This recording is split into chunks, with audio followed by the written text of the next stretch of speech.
My name is Jessica Welter Colbo, and I've been in Whatcom County for 20 years, but I've been in Bellingham for about 15. Well, I grew up in Birch Bay, Washington, and I had a really good experience. It's a small town, smaller school, but I had made a really great community. I went to Western. That was the only school I applied for because I wanted to stick around. And then after, I did leave for a short bit of time, but I missed Bellingham a lot. So I came back and kind of planted roots a little bit more permanently.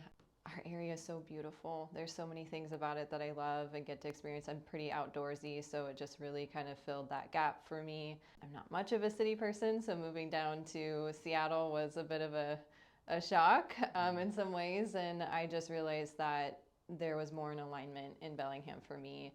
I'm also an artist, and so just having this culture that Bellingham brings into events and music and the arts and all of that stuff was also something that spoke really loudly. I am a certified life coach, and I started my own company, Cinder Coaching, and I also work with they're a local company, but they serve nationwide. It's called Girl Reimagine, so I'm a coach for teen girls and support them through our program and beyond. I know that I'm very fortunate. So I bought before the market really started to change and increase. So I bought my home actually independently in 2014, and it's a very modest home, but it's here in town within city limits with the idea that it would be a great rental for the future, and also the more long-term plan of, moving on into a more forever home. After 2014, I think we all know what happened. And that timeline of that long-term goal has definitely changed. And my husband and I are fortunate enough to have not only this home, but still the plans in the works to have that come to fruition one day. But we are also very aware of the challenges that has been created for us in particular to do that. Like, we thought we were going to be in this home for 5 years.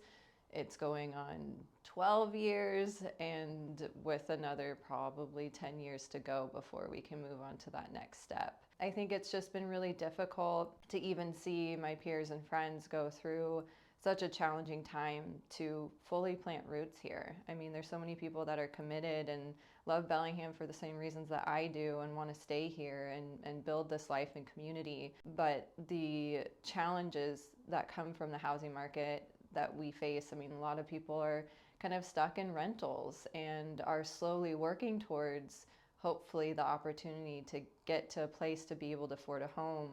Or on the flip side, they do, and they're house poor, as we say, right? Where all their money goes into their mortgage and, maintenance of that home, and then there's not much else to return back into our economy locally. And so it gets really challenging, and I feel like something that seemed so possible feels so impossible for a lot of people in my demographic now. We have a lot of people who are in the beginning phases of their career and professions, and they have a certain model that they have looked up to from their parents' generation of how easy it should be. They have these dreams and visions that they cannot bring to fruition, that they see as now so far out of reach. And I see a lot of frustration. I see a lot of helplessness with that, because these are professionals. These are people that have income, but it doesn't get to the point to give them the freedom and the privilege to get to own a home and to plant roots in that kind of way.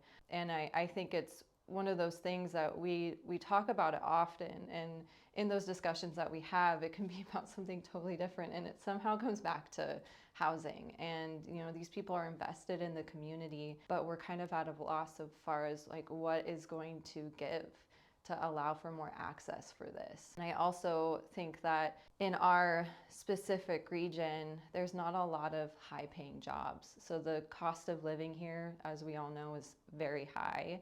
And that's another barrier for being able to save and put money aside to be able to own a home in an already challenging economy. So we don't have the jobs that pay high enough.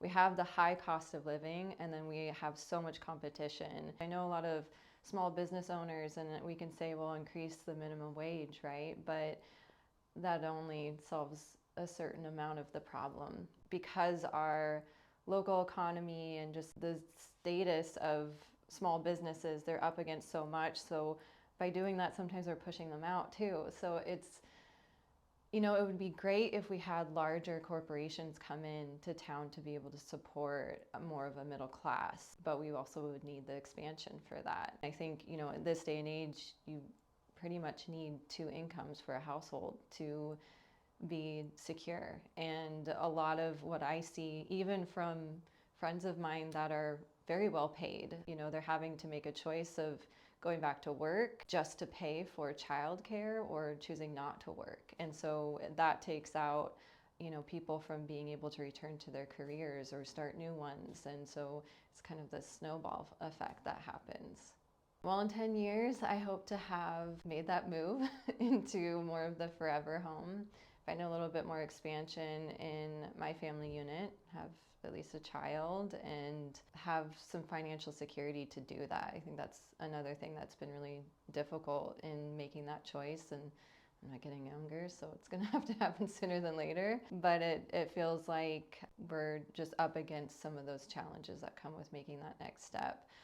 But in a perfect world, I would say, we would have that home that we look on to, moving on to, that we have a family, that we have financial security, and that we have a community that feels like it is driven with the right intentions, both in protecting its residences and finding growth within reasonable means, and keeping things as local as possible.